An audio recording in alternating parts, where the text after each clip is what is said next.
What if I told you there's a group of people in your life you're never going to win over? Yes, you are never going to win a certain group of people over. No matter what you do, you can be the richest man in the world, passing Gates and Bezos. You can make billions. You can buy the biggest house in New York, in LA, in Manhattan, penthouse, date the finest women, finest men, have caviar every day, put the best parties together, invite them, be in Hollywood, buy nice Paganis, Bugattis, whatever you want. You're never going to win these people over. Some of them are your family members, co-workers, best friends you've done the most for. You'll never win them over. Matter of fact, you piss them off even more the more you win. What if I told you there are a group of people you're not going to win over? Now, why am I saying this? Because 2020 is around the corner. A lot of times when we do business planning, people talk about the things they want to own. I want to buy a house, a car, jewelry, finer clothes, all this other stuff. My business planning was, I don't want this habit of how I view money to go into the next year with me. I don't want this mindset I have on how I view marriage, business, economy, politicians, politics. I don't want this mindset to continue to 2020.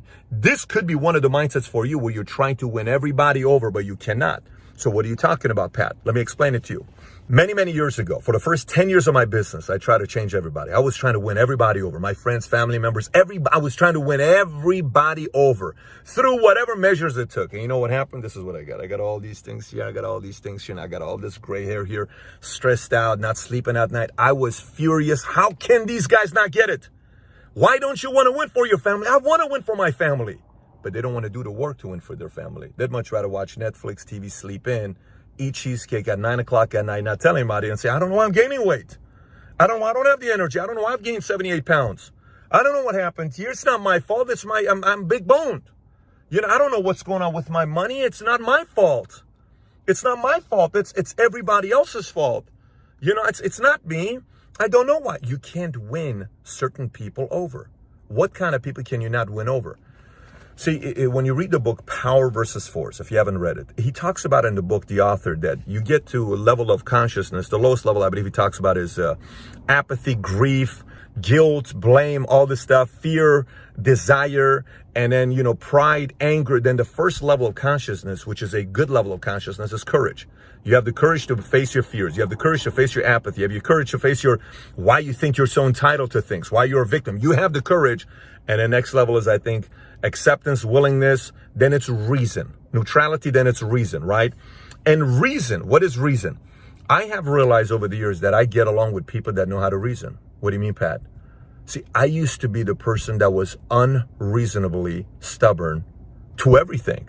Didn't serve me. I was broke, arrogant, cocky, big ego, but I didn't win. And I kept losing everybody. Then it got to a point when I sat there and I said, okay, if that person has got a better life than me and they're winning at a higher level than me and they're keeping things together and they're still showing like they have flaws and there's nothing really crazy about them, why don't I just actually submit and try to learn from this guy to see what they're doing? So I kind of looked at a little bit and said, okay, I can learn a little bit from this guy, a little bit from that guy, a little bit from this guy. And it started changing perspectives for me. And I'm talking about books, by the way. And I looked and I said, okay, I can do something about this. Then I changed the mindsets of how I viewed marriage, money, how to reason with people. When I looked at certain politics, finance, economy, I said, that just does make sense. What do you want to do? You can argue all you want. It makes sense. The data is showing that it's working. What are you upset about? It's data. You can't fight data. Well, no, you don't understand. He's this, she's that. That's emotions. I'm not talking emotions. So very simple. I got to a point where I asked the following question. If I show you a point, okay, that this may make sense, are you willing to reason this topic and actually do something about it? Yes. Perfect. Then I go into it and we start debating. Sometimes when you debate somebody and they say yes, but they are never, ever willing to talk anything with you and reason with you, it's difficult.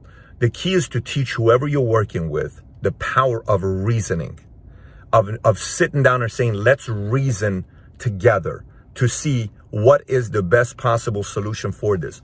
When you negotiate with another person that's willing to reason, when you hire a group of salespeople that are willing to reason, when you hire employees that are willing to reason, when you hire vendors, partners, whoever it is that are willing to reason, you're actually making progress. But the people you can't win over are the people that are not willing to reason. And those who are not willing to reason, if you continuously put your energy into people who are not willing to reason, it's your fault. It's not their fault, because you are giving them your energy. You don't have to give them your energy. Put your energy into other people that are willing to reason, who may not agree with you today, but are willing to reason. They are willing to see it. They have the courage, the willingness, the acceptance to say, maybe you make sense, and I'm willing to reason with you. And then once you learn to love on those people, good things start happening to you. So going into 2020, go and study for yourself. Matter of fact, go up and look up the book Power versus Force and actually look at the chart for yourself. And then make a decision for yourself what level you're at and what you need to do to change into 2020 and go into 2020 to make sure 2020 doesn't become like 2019 or 2018 and just becomes exponentially better than any other year you've ever had. And by the way, if you still haven't written your business plan, click on the link over here and go write out your one-page business plan. It's a simple one-page business plan. Click over here and go watch the video, and the link probably is going to be below as well. Having said that, if you haven't subscribed, do so.